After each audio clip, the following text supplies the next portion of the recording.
You've been waiting for it forever. VW T6.1 sound system, plug and play, leasing, retrofittable, install it yourself. Now the time has come. Here we go.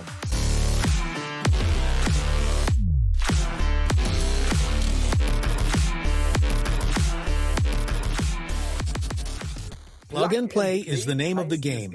Everything is supposed to be easy to install and, of course, easy to remove again. And it can be retrofitted for leasing if you're interested. And we have put the solutions together for you in such a way that we start with version V1, a sound system, and we will install it in the VW T6.1. Let us talk about the sound system. This V1 sound system consists of a 6-channel power amplifier, which we can connect to the original car radio unit with a special wiring harness to give all the original speakers a better sound. The reason for this better sound is that there is more power available to the power amplifier, and because the power amplifier has a special sound file installed. It is a sound processor integrated into the amplifier, which I have calibrated for this vehicle and created accordingly to make it fit perfectly and to make it sound significantly better. So basically, chip tuning for the speakers. And of course, the V1 now includes our new acquisition. I'm talking, of course, about our Rock 3 subwoofer, which has been specially designed for the T6.1. It's mounted under the passenger seat. It fits in there perfectly, creates a super nice bass, and of course we have prepared all the corresponding cables and modifications in the vehicle so that you can easily copy them. And that would be the entry-level version, so to speak. By itself, it already sounds really good, but still uses the original onboard loudspeakers, so it pimps them, so to speak. Version number 2, of course, contains everything we just talked about that also comes with the V1. But version 2 comes with new front speakers. This means new door woofers and also new tweeters, which are fitted to the A-pillar where the original speakers are. These are replaced quite easily, along with the door insulation for both doors, and of course, we will also put tools in our set that you or most people don't usually have at home. You will still need a 10mm open-end wrench, or a ratchet box is of course also recommended. But with V2, we now have a completely new front loudspeaker system, including door insulation, a subwoofer under the passenger seat, and of course the power amplifier that takes care of the power and sound. It doesn't really make sense to install the amplifier separately, because then there would be no subwoofer installed for the system. So, it only really makes sense as a whole. But if you only want to install the power amplifier separately because you have your own subwoofer or something like that, then please ensure that the subwoofer has two 4-ohm voice coils, because the system is fine-tuned for this. A subwoofer like this is of course built into the housing of the subwoofer, so it makes little sense to install it separately because you need at least the channel to operate the subwoofer, i.e. a power amplifier. That's why we've put together the V1 set as a complete package for you, so you don't have to worry. It definitely makes sense to install the front speakers individually. We have already made a video about this complete set, including tools and door insulation. Take a look at the end of this video, i.e. this product presentation, and we'll show you this video where we've already installed the whole system in another van. That means you don't have to wonder why the vehicle is suddenly a different color. This is just the excerpt so that you don't have to change the video but can watch the content to see the whole system as it is installed, because then of course comes the installation of the power amplifier and the subwoofer. Incidentally, the subwoofer level can be adjusted via the remote control. This means that a piece of cable is connected to the power amplifier, and this rotary control influences the level of the subwoofer, because you cannot adjust it separately in the settings on the car radio, but manually. Or you can also do the setup once on the power amplifier, as you see fit, and use the bass and treble function to make the entire bass, including that of the front speakers and subwoofer, louder or quieter. So you can do this however you like. Now, you're probably wondering why we don't change the rear speakers when we change the front speakers. It's like this. You have this 16 cm broadband loudspeaker in the rear speaker openings. This broadband loudspeaker is very much off-axis to me as the driver in the front, so I don't really hear it. So, while listening to music, I don't really notice the rear speakers as a driver or passenger at all. And because of a minimal difference, because we just put in a different speaker, with a separate tweeter, for example. And then the difference in sound is actually so minimal that I don't think it's worth the effort to discuss replacing the rear speakers. It doesn't really make a difference. That's why we introduced you to the V2 set with only the front speaker system. It's not really necessary, but I didn't want to withhold from you the fact that you could swap it for the 165X. AE V165X. They fit in perfectly, have the same plug, and you can also buy an insulating foam, a sealing foam that seals the whole thing towards the front accordingly to replace the rear speakers. It is also possible that one of the rear speakers is broken and therefore needs to be replaced. To be on the safe side, we now disconnect the earth terminal from the battery in order to de-energize the entire vehicle. Now we continue with the installation of the power amplifier.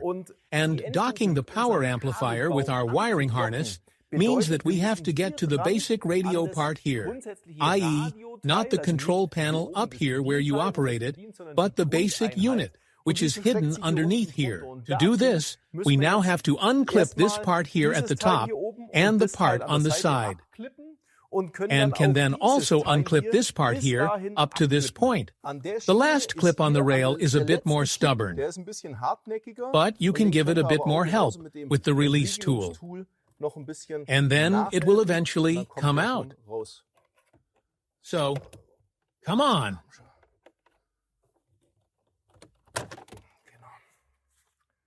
We can clip the control panel away in the same way. We can drive in from the side, and with the release tool and a little back and forth, the whole thing can be released, and we can disconnect the individual plugs accordingly. The glove compartment itself is loosened with 1, 2, 3, 4, 5, 6 Torx screws, and then we can remove the whole glove compartment.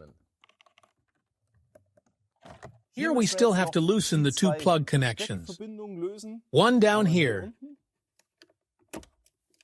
and also the glove compartment lighting.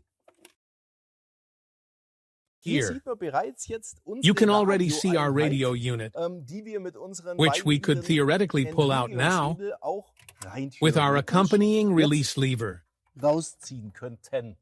We could, if the cable wasn't so short that you can't pull it out completely. That's why we have to go all the way back here again.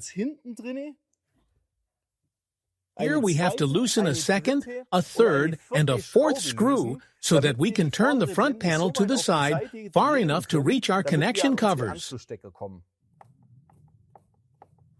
2.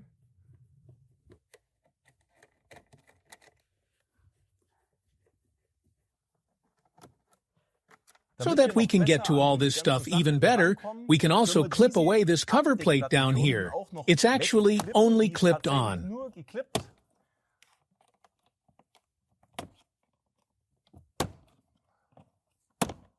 There's a little latch in the back, and then you can pull this plate out to the front.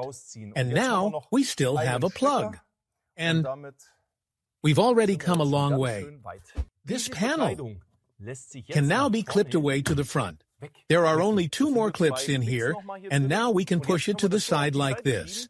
And you can see that we can now get a bit better access to this plug connection on the side, which we now have to reach, so that we can enlarge the lever a little further. We also remove this shift gate cover. You pull a little on the rubber tab here, or on the bag, and you can drive in again on the side to lift the whole thing up and out. Here we go, and here we go upwards.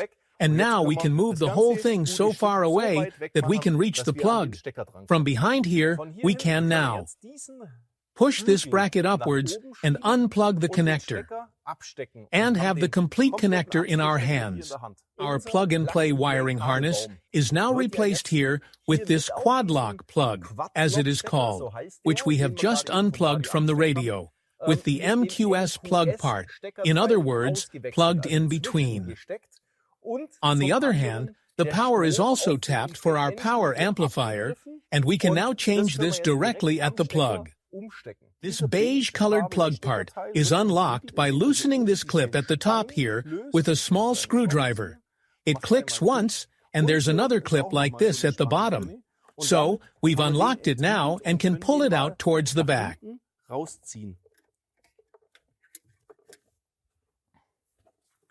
We have the exact counterpart on our wiring harness that we can now plug in and plug our beige plug from the wiring harness back in exactly where we just unplugged the beige plug. How should it be aligned? Okay. On our power supply plug, you will find the counterpart that we can plug back in here later. And we will now start using the included release tool to take care of this red positive cable and the brown negative cable. We can now unpin the red positive cable. We do this by going in here at the front, right and left, and removing the positive cable with the plug. We then position and integrate the cable and plug here with this other plug. Now, the red cable belongs exactly on the side where the barb of the plug is. And we can now lock it back in here. And now, we do the same for the earth wiring. We can move the unlocking tool to the right and left of the connector edge and also remove the earth cable and connect it to this second free slot in the new plug. The two connectors on our wiring harness can now be plugged back into the two positions where we just removed the connector.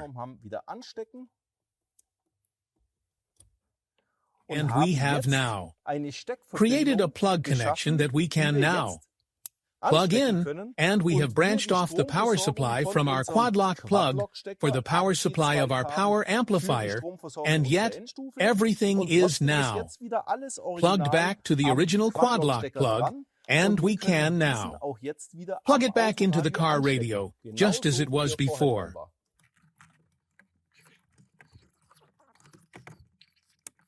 This new connection cable is now going through here below. Now the cable is ready, and we can put our power amplifier back here.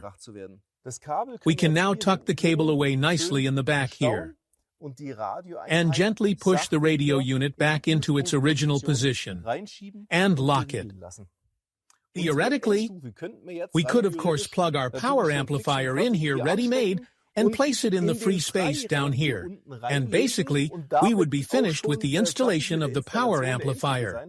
But now we come to the subwoofer. We have to lay a subwoofer cable. It has to go from the position in the back here, under the center console, towards the passenger seat. To do this, we now have to completely unscrew the front passenger seat and seat console. The seat is loosened at the front with two 13mm screws, and the rear rail with two 13mm screws on the right and left. To do this, we take our ratchet with a 13mm socket, move the seat all the way back and loosen the screws first. You can actually put this plastic part to the side for the time being. Here is another small plug, which we take out for the lighting here, and put it to the side so that we can now fold the whole seat down towards the back. It's best to put a cloth here again so that nothing gets scratched, and then we can take care of the seat console. Now, the VW T6.1 is available in different equipment levels, and the control units are reflected accordingly down here. One has them, the other doesn't. We're pretty fully equipped here, so we have a control unit here at the front. We have two control units here at the side, and these connectors here at the back. Of course, our subwoofer has to go in right here, which at first glance looks like it won't work at all. That's why we've, of course, included the appropriate equipment in the scope of delivery.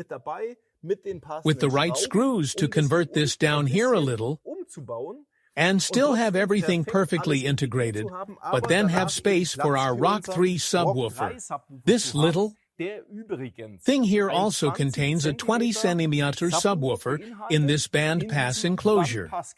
This means that the bass is emitted via this bass reflex tube, and the entire bass is pushed into the footwell here.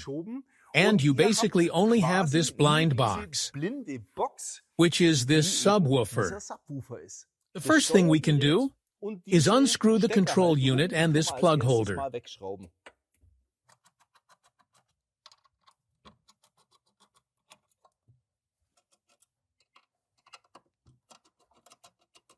These two control units are mounted on a plastic plate like this, which is screwed to this metal frame from below.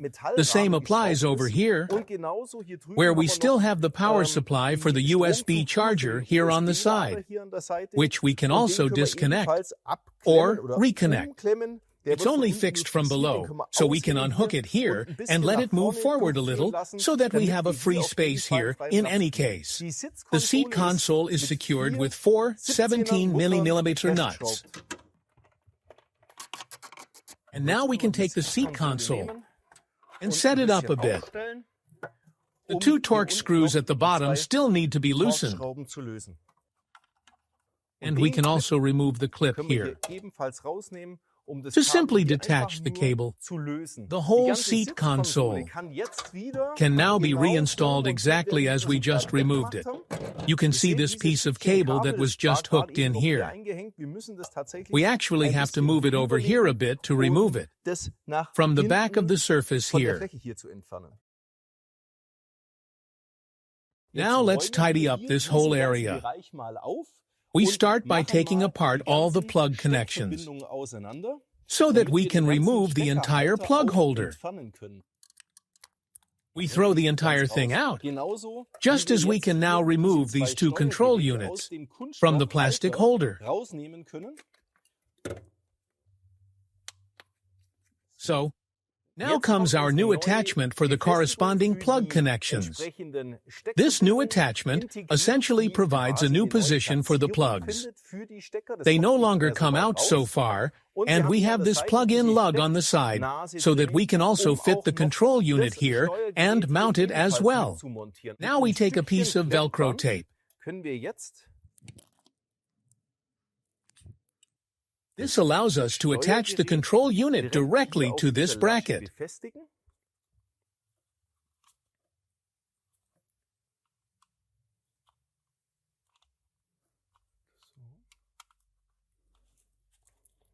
This can now be connected to our plug holder, and the whole thing can now be fastened and secured with the accompanying screws.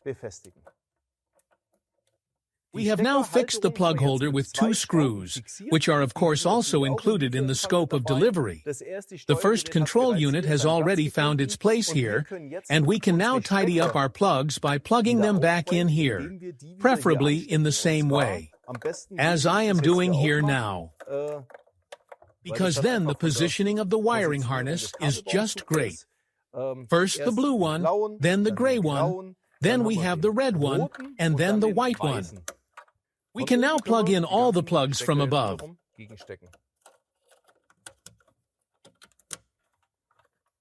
Let's take care of the next control unit. We have supplied you with this screw combination so that we can use the threaded mountings to create a new space to mount this control unit. Now we can use this hole here with the new threaded bolts to fix the bolt from behind again, with the nut and shim. And here we run past the side, so that the shim takes over the holding function, so to speak.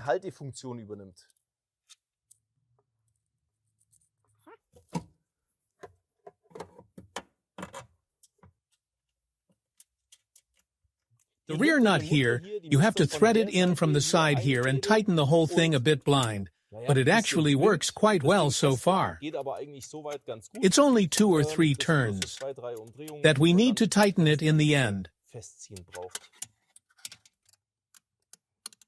This would fix the next control unit in place, and we can let the cables come out of the bottom here. And the last control unit, we also fix it here, on the side with the accompanying Velcro tape. Then everything here has a tidy appearance, and we have more space here to install our subwoofer. And here on the side, we still have a job to do. We have to make sure that the cables all come out nicely next to each other and don't bulge unnecessarily.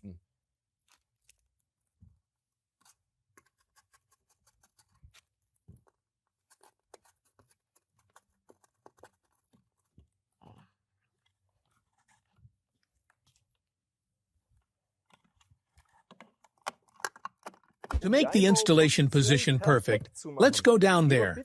There's another earth point here that has a cap nut on it. This point and cap nut are unnecessarily bulky for us, so we'll take it out and replace it with a normal nut. The normal nut will also be included in the set. Of course, our subwoofer cable still has to be inserted here on the side, at the passenger sill down here, up to here, under the seat console. Of course, this could have been done straight away if we already had the seat console completely out anyway. It's super easy to get there to run the cable through. I'm just going to take it out again, but you can, of course, do it in one go. We can lever the door sill panel, up and out. That's it. And now we can also loosen the rubber here on the side a little. We do that so that we now have enough space to pull our subwoofer cable through here and lay it under the carpet, right into the center console.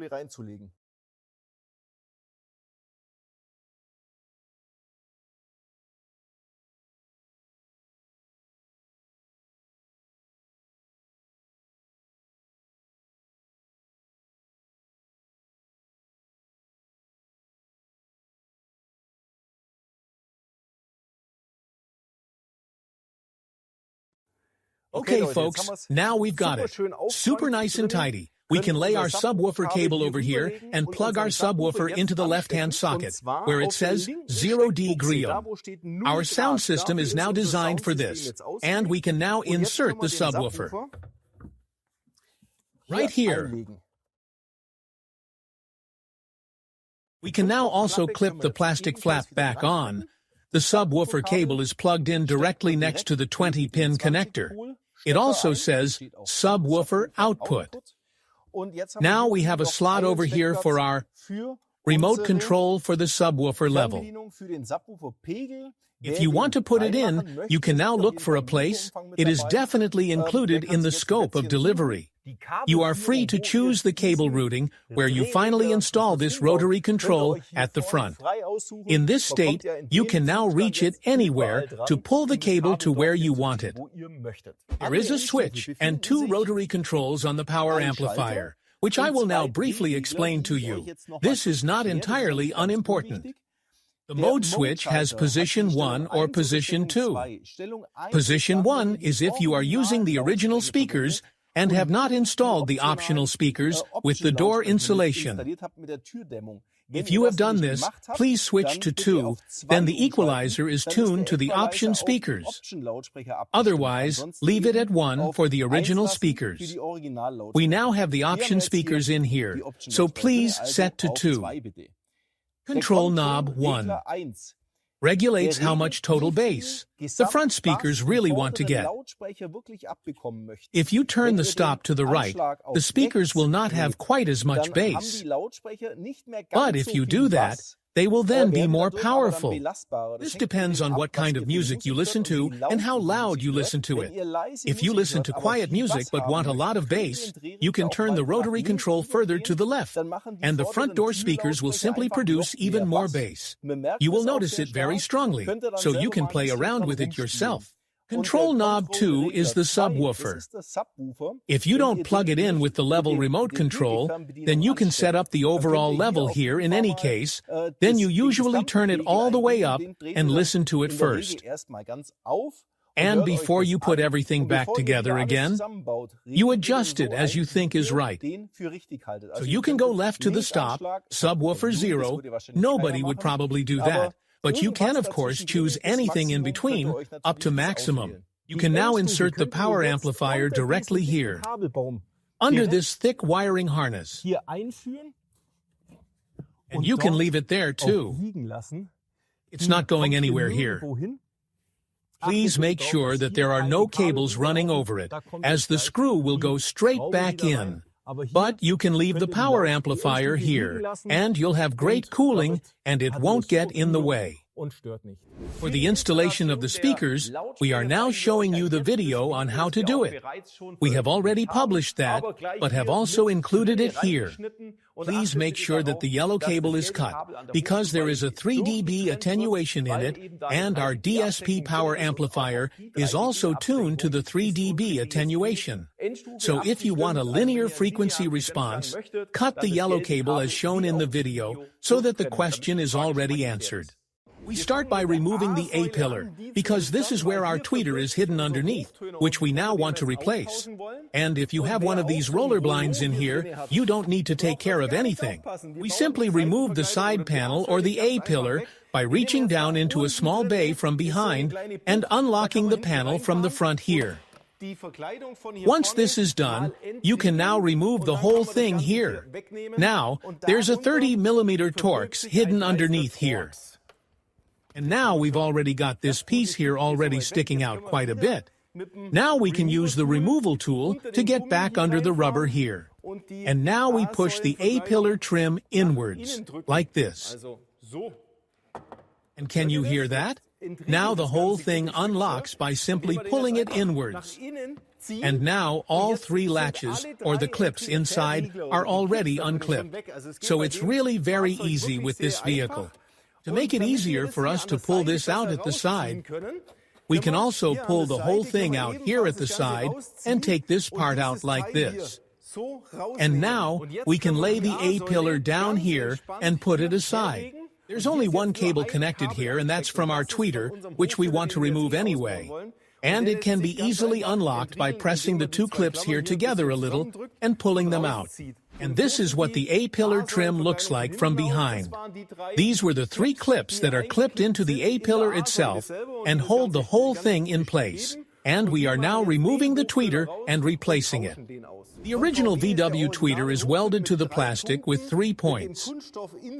It's just a small flap that we can easily remove here.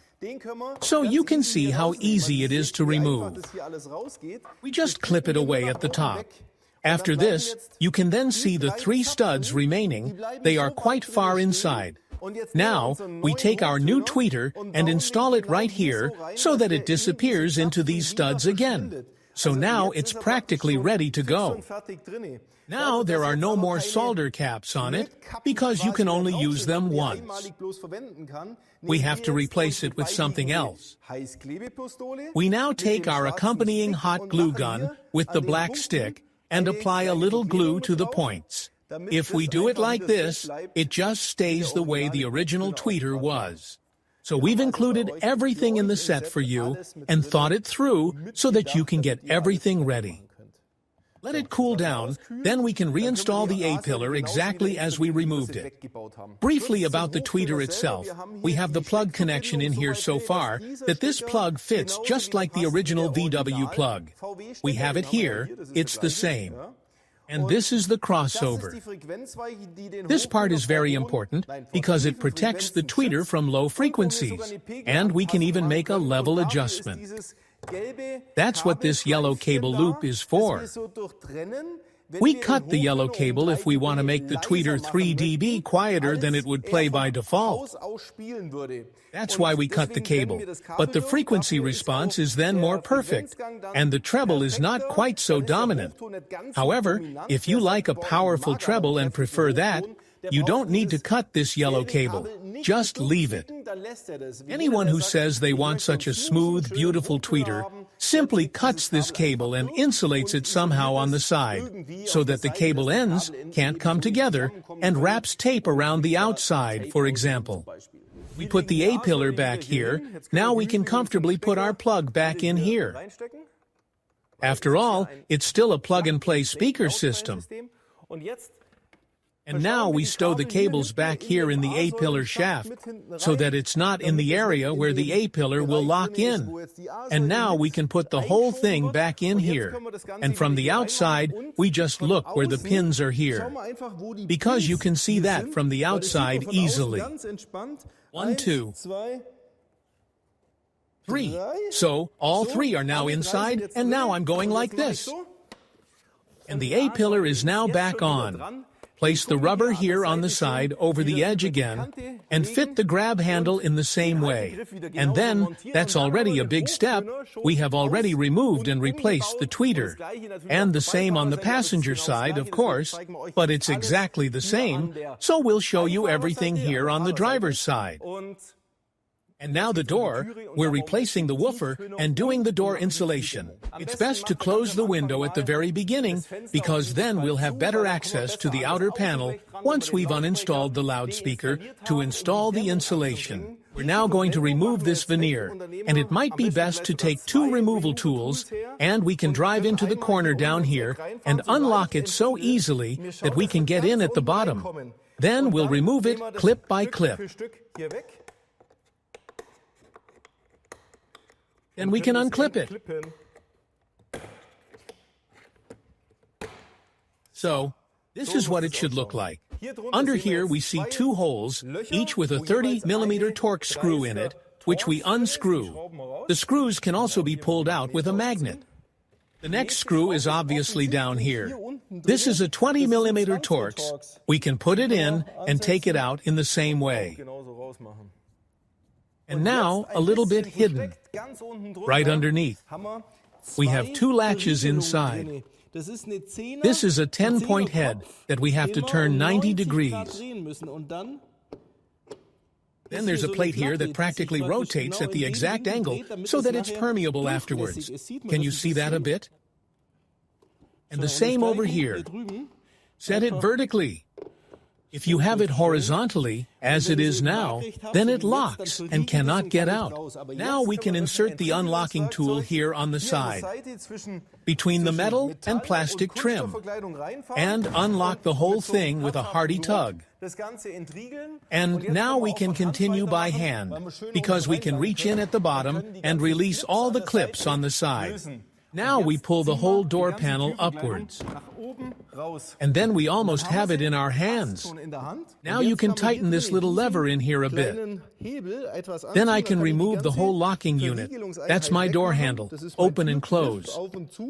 And now we have a few plugs under here that we can remove. So we can turn the door panel a relaxed 90 degrees and place it on the foot. And now we can take a look at what we have here.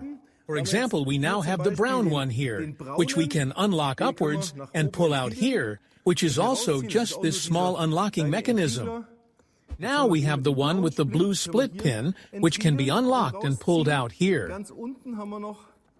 At the bottom we have this pin. That's for the LED, and we can just unplug it. And the one up there, I'll have to check where to unlock this here myself. You can unlock it on the side. Now we've removed all the plugs and can put the cladding to one side. There it is, our woofer from our original VW system. We can unplug it. It's only connected here with a plug like this. It looks exactly the same as it does now on our new speaker. And now we take a drill and drill out the old rivets. You can use an 8 or 10mm drill bit. It doesn't really matter. Start from the top and drill until the head practically falls off. I'm going to put the wedge in the back here so that there's more pressure between the rivet and the sheet metal, so that the rivet holds better, and then we can drill it out better. So now we can get rid of the whole head, right here. The rivet plugs that are still in the vehicle can actually be easily pushed through to the rear with the plastic tool and removed.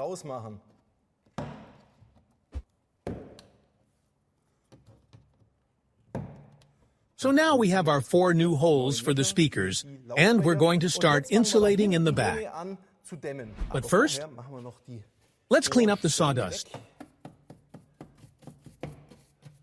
And we clean up the site. There is still a bit of cavity sealant on the outer panel, a kind of wax. Of course, you can also wash this away with a cloth and a little brake cleaner or grease-dissolving agent. And then we clean the surface a little first so that our bitumen lifts properly. I can get everywhere relatively easily by hand. And I really don't want you to have to remove the whole unit carrier. There's the whole window regulator mechanism behind it.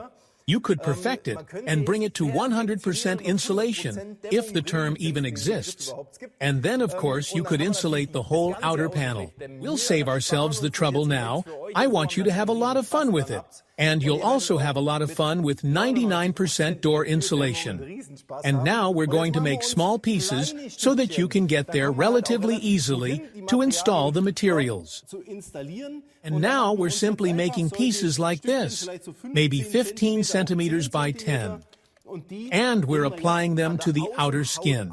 As small as they are, we can now stick them on really well in here and stick them very precisely all over the sheet metal. Don't leave any air bubbles underneath, and do it quickly, but really take your time here and attach them really nicely.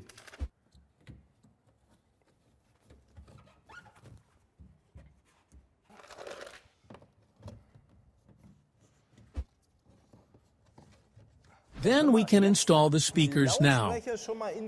And I'll take this opportunity to show you briefly what the difference is to the original. If you measure from one side to the other, it has a maximum of 13.2 centimeters. And ours now has 14.2. So actually, 1 centimeter more diaphragm diameter. And the diaphragm here is exactly the issue. The bigger it is, the more bass comes out of it. And we designed it a little differently, but it still goes in just as well. And we just made sure that we got the even larger diaphragm in. Now let's throw the old one to one side and rivet the new one in. There's already an insulating layer, a sealing layer, attached here at the bottom. This means that we can now rivet the loudspeaker directly onto it without any problems.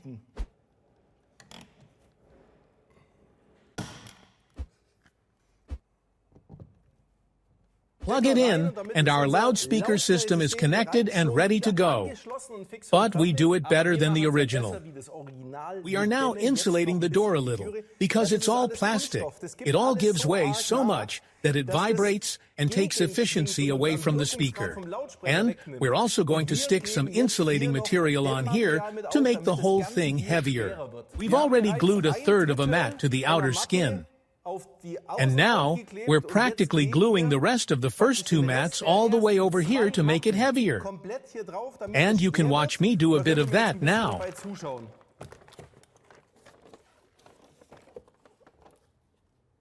Taping over everything and anything is sometimes not so good. We can simply leave the rough parts open here so that not everything is pasted over. We only do the large areas, the open spaces.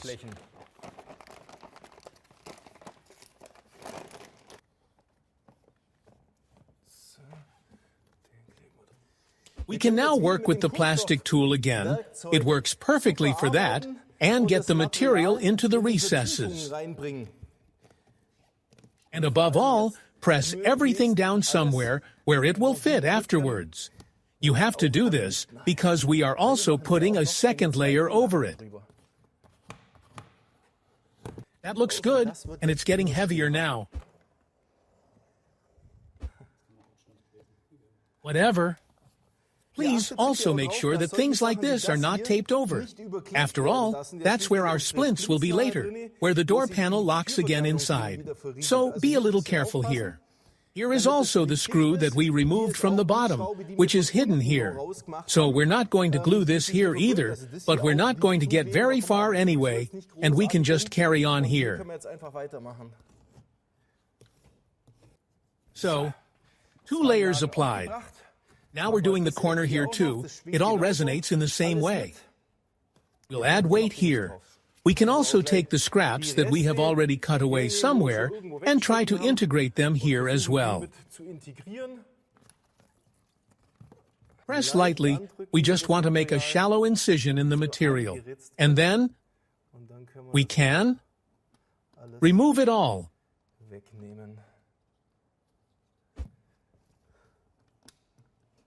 Now we can insulate around the speaker. We've already riveted it because that's the epicenter, and you can see that it still moves a little, relatively easily, by pulling and pushing on it. And to increase the weight at this point, we are now adding small 2 or 3 centimeter wide strips. And we can now put them right here in the side recess. They won't get in the way, and then we can attach it really nicely.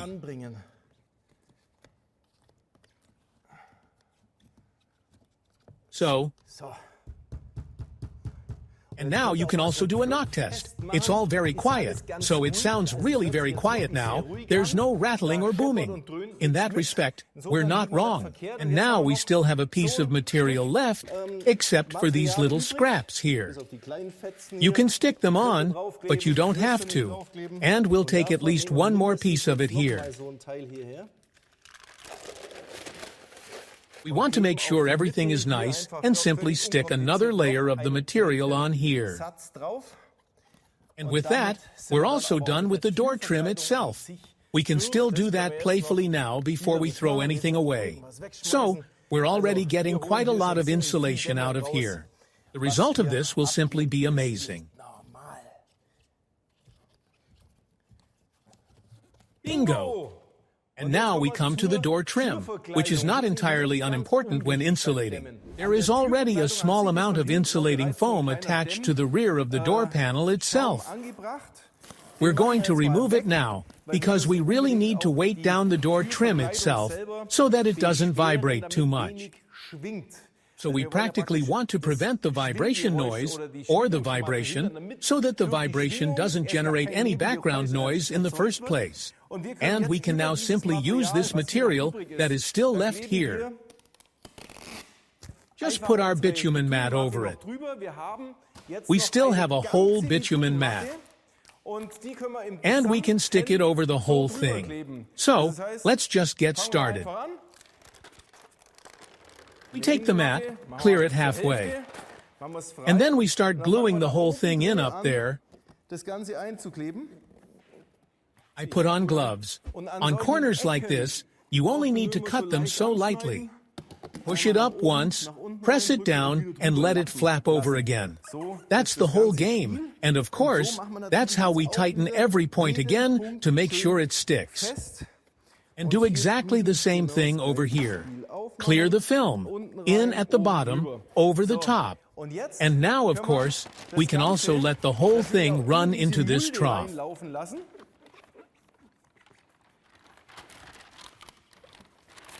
Now I have to lift it up so it doesn't stick. So maybe don't remove all the adhesive film right away. Bring it in nicely, and now we can also remove the adhesive layer. Here completely. After that, we can bring the whole mat down here at the back and stick it on nicely. So, and of course we cut it out again on the loudspeaker. So once all around, and also this here, this is for the screw. There's a screw coming through later, so we can't tape over everything, and here around the speaker. And now we glue the rest neatly everywhere. And after this, press it down as hard as we can.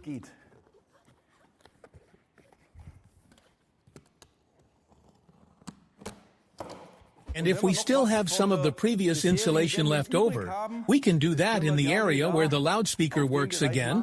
If possible, we can also add something here. So you don't have to give anything away here. It's better to do it again.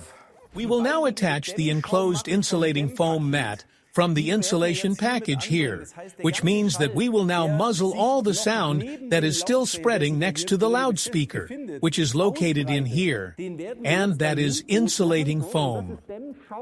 The insulating foam absorbs all the sound at the back, no reflections. Everything sounds better. We now start attaching the foam in the same way as we previously attached the insulating mats. First, take yourself a piece. And now we can start back in here, because it is also very sticky. So,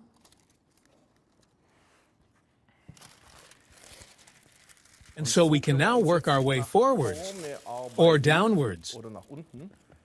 It also bends however you need.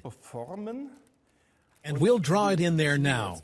We can always cut away anything that doesn't fit afterwards, so it doesn't have to be that precise, not to the centimeter. If someone likes it, then you're welcome to do it. So now we put it back on here like this. And what's important at this point is that the foam doesn't just go over here because it's too much on the side and downwards, because it's in the fit in the door afterwards. If we put too much in here, he won't be able to get the door trim on properly, and it won't be really tight afterwards. That's why we only put the insulating foam on here to the extent that we have the largest possible surface area covered by it, while still being able to lock properly. And don't have the side panels on here. And of course, we can now exclude the loudspeaker again. And so the insulating foam would also be appropriate. What is definitely worth doing after this initial insulation is a quick hit on the door trim, as a sound check, so to speak. To hear what might actually still be rattling on the door panel. You hear that?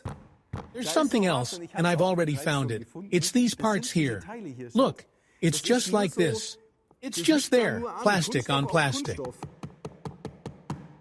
And if you hold it and tap it, then everything is quiet. So what do? We only have a little foam left. We can easily put a little in here. And a little bit more on the page. So, and over here, it can be the same here. So we also put small shreds in between everywhere so that nothing can rattle between the plastic and the plastic. You can do that everywhere here, and then the door trim will be really quiet. Can you hear the difference now? Rattling and not rattling, and now we can refit the door trim. Now we can lift the door panel back here in the same way. And start again, up there with the red one in here. Click. The brown one. Click. Down there, the blue one comes in from behind. So, and we'll slip it in here. Click. And now we turn the door by those 90 degrees again. Now reinsert the release catch from the rear, otherwise you won't be able to open the door panel from the inside. And now we're putting the whole thing back in from above into the rail. Okay, and now please pay attention to where the door clips are. You can see them very well from the side, and, of course, they should all point into the holes, because if we clip now, then the clip locks simply inside, and then it fits. Then no clip breaks off, and, above all, they all hold again. So, now put the parts below back on at 90 degrees from below. Turn them around and lock them, and do exactly the same over here. Shut. Replace the 2 screws at the top. And screw in the 20mm Torx screw back down there as well. Put the screen back on. Make it lock properly. So.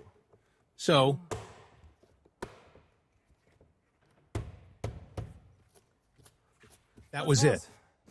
Let's listen to the new upgrade and how it sounds. When you have upgraded the sound system by a little. Let's create a little good mood here.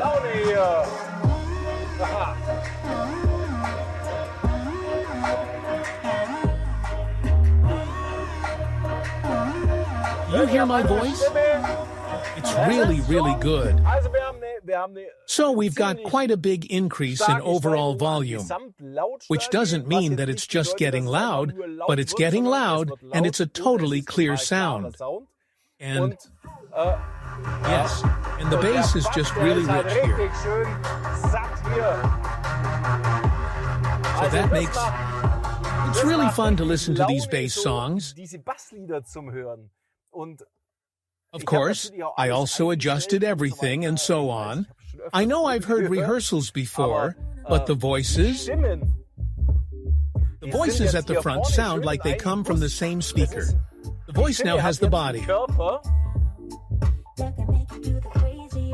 only sings for me. So, it's really a sensation how the sound has now been blown up here, and the whole thing. And we can do all this without us having to take anything apart, without breaking anything, but everything is simply interchangeable and can also be retrofitted if that ever becomes necessary. If you want to do this, you have now seen it in the video. That's all. To be honest, some of it is a bit of a pain in the neck, but there's nothing in it where you have to say, it's not possible, is there? You can remove things, you can get to the parts, and it's all invisible. It is all invisible. So, that's what I wanted to say. Now it's up to you whether you want to pimp your T6.1 a little, with bass and great speakers, and with a good sound. We are here for you, support is waiting for you if you have any additional questions that we may not have been able to answer in this video, whatever you can think of. We are waiting for you and we'll see you in the next video when the next bully is updated and pimped.